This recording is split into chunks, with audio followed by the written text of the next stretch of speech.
Mlango wa 4. Na yule malaika aliyesema nami akanijia mara pili, akaniamsha kama mtu aamshwavyo katika usingizi wake. Akaniuliza, unaona nini?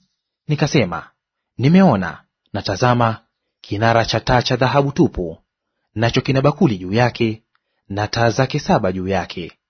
Tena iko mirija 7 ya kuleta mafuta kwa taa zote zilizo juu yake, na mizeituni 2 karibu yake, mmoja upande wa kuume wa lile bakuli na mmoja upande wake wa kushoto.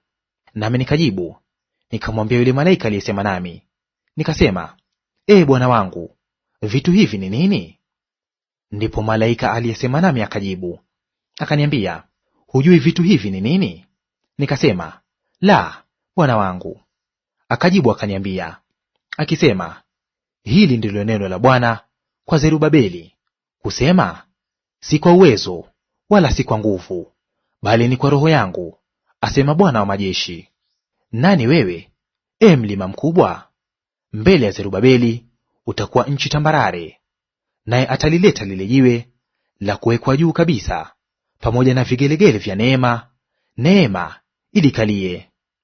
Tena neno la Bwana likanijia kusema, mikono ya Zerubabeli imeiweka misingi ya nyumba hii, na mikono yake ndiyo itakayoimaliza. Nawe utajua ya kuwa Bwana wa majeshi amenituma kwenu. Maana ni nani aliyeidharau siku ya mambo madogo? Kwa kuwa watafurahi, nao wataiona timazi katika mkono wa Zerubabeli.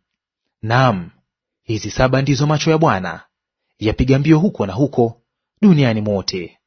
Ndipo nikajibu nikamwambia, ni nini mizeituni hii 2 iliyo upande wa kuume wa kinara cha taa ile na upande wake wa kushoto? Nami nikajibu mara pili nikamuuliza, ni nini haya matawi 2 ya mizeituni, ambayo kwa njia ile ya mifereji 2 ya dhahabu hutoa mafuta yao? Akanijibu akasema, hujui hivi ni nini? Nikasema, la, bwana wangu. Ndipo akasema, hivi ni hao wana 2 wa mafuta wasimamao karibu na Bwana wa dunia yote.